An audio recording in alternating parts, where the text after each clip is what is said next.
Hello everyone. So continuing with the circular flow of income, this is video number 2.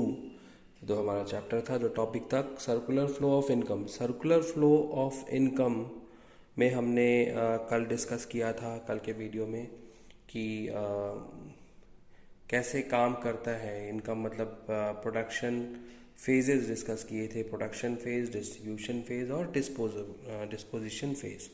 Production phase वो था जहाँ पे goods and services were being produced, और उनका production मतलब income generation phase था। Income जब जनरेट होती है फिर वो सेकेंड फेज में आती है इनकम डिस्ट्रीब्यूशन।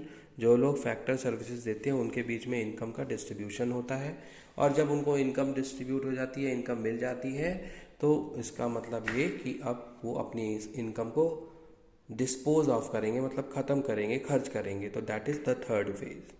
नाउ कल हमने कुछ कॉन्सेप्ट पढ़े थे फ्लो के बारे में, स्टॉक के बारे में। उसके बाद हमने लास्ट में ये पढ़ा था कि the flows are of two type, real flow and money flow. तो इसके बीच में डिफरेंस देख लेते हैं। Real flow, what is the meaning of real flow and money flow. देखो, जब flow of goods and services, real flow refers to flow of goods and services between firms and households. मतलब क्या है कि जो real flow है वो goods and services का फ्लो है फर्म से हाउस होल्ड की तरफ। कहने का मतलब ये है, देखो डायग्राम देख पा रहे हो आप। हाउस होल्ड, एच मतलब हाउस होल्ड। हाउस होल्ड क्या देते हैं फर्म को? फैक्टर सर्विसेज देते हैं। फैक्टर सर्विसेज कौन कौन सी? Land, labour, capital, entrepreneur, etcetera. Right. जब फैक्टर सर्विसेज दी हाउस होल्ड ने, काम किया फर्म्स के यहाँ, फर्म्स ने वापस उनको क्या दे के प्रोड्यूस करके दिया? गुड्स एंड सर्विसेज दी। गुड्स एंड सर्विसेज दी मतलब प्रोड्यूस करके सामान दिया। ठीक है, तो ये रियल फ्लो हो गया। मतलब यहाँ पे मनी नहीं इन्वॉल्व है, यहाँ पे सिर्फ चीज़ों का आदान प्रदान हो रहा है। हाउस होल्ड ने सर्विसेज दी अपनी, उसके बदले में फर्म्स ने उनको गुड्स एंड सर्विस दी। मनी फ्लो का मीनिंग क्या है? Money flow refers to the flow of money between firms and households. अब देखो यहाँ पे क्या है, हाउस होल्ड क्या दे रहे हैं? देखो, हाउस होल्ड ने फैक्टर सर्विस दी थी, फैक्टर सर्विस के बीच बदले कुछ पेमेंट भी करेगी फर्म। तो फर्म उनको क्या दे रहा है? Factor payment. फर्म क्या दे रहा है? Factor payment.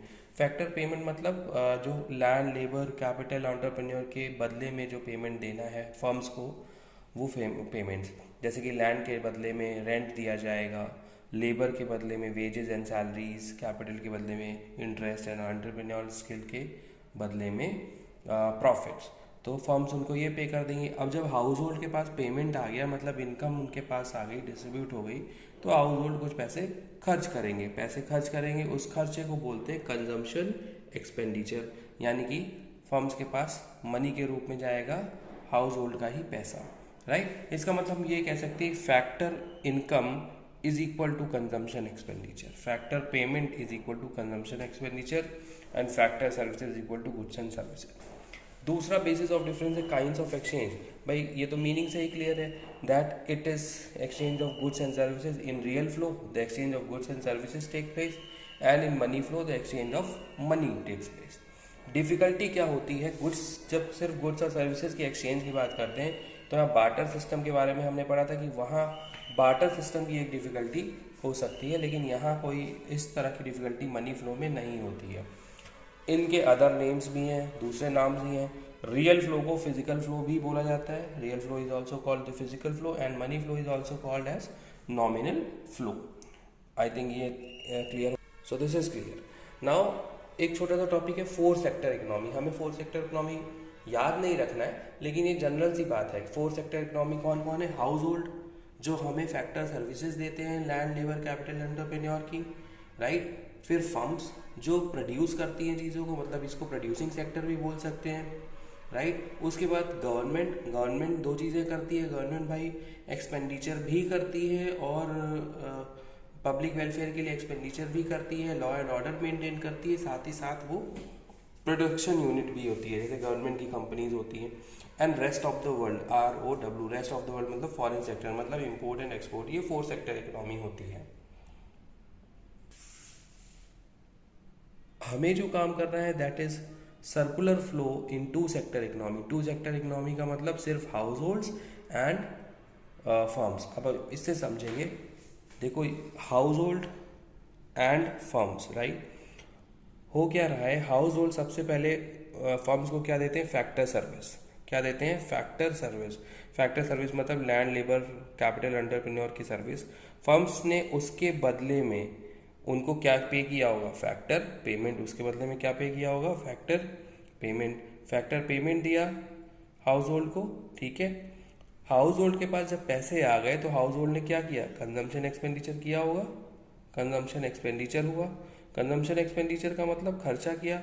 खर्च करने के बाद फर्म्स ने उनको वापस गुड्स एंड सर्विसेज सप्लाई कर दी। So this is circular flow of income. मतलब जो पैसा जो प्रोडक्शन हो रहा है उससे जो इनकम डिस्ट्रीब्यूट जनरेशन हो रही है वही डिस्ट्रीब्यूट हो रहा है हाउस होल्ड के बीच में, और हाउस होल्ड उसी पैसे से खर्च कर रहा है सामान खरीदने के लिए, यानी कि फिर से गुड्स एंड सर्विसेज की डिमांड बढ़ती है। This is called circular flow of income. यहाँ पे कुछ एजम्पशंस लिए हैं फॉर टू सेक्टर इकोनॉमी की भाई ये सिर्फ टू सेक्टर इकोनॉमी है, यहाँ पे ना गवर्नमेंट इन्वॉल्व है ना फॉरेन सेक्टर इन्वॉल्व है और कोई सेविंग्स भी नहीं है। So here by this particular topic regarding circular flow of income is over. Now your homework is, दो क्वेश्चन करने हैं, इंपॉर्टेंट है। In a two sector economy national product is equal to national income, comment करना है सही है या नहीं सही है, रीजन क्या है। And the second question is explain circular flow of income in two sector economy. ध्यान रखना है आप इस चैप्टर से, इस टॉपिक से रिलेटेड कुछ भी आएगा सर्कुलर फ्लो ऑफ इनकम से, तो ये जो डायग्राम दिख रहे हैं आपको, ये या ये और ये पूरा सर्कुलर फ्लो ऑफ इनकम, इनको बना करके इन्हें एक्सप्लेन करेंगे, you will get the full marks. Fine.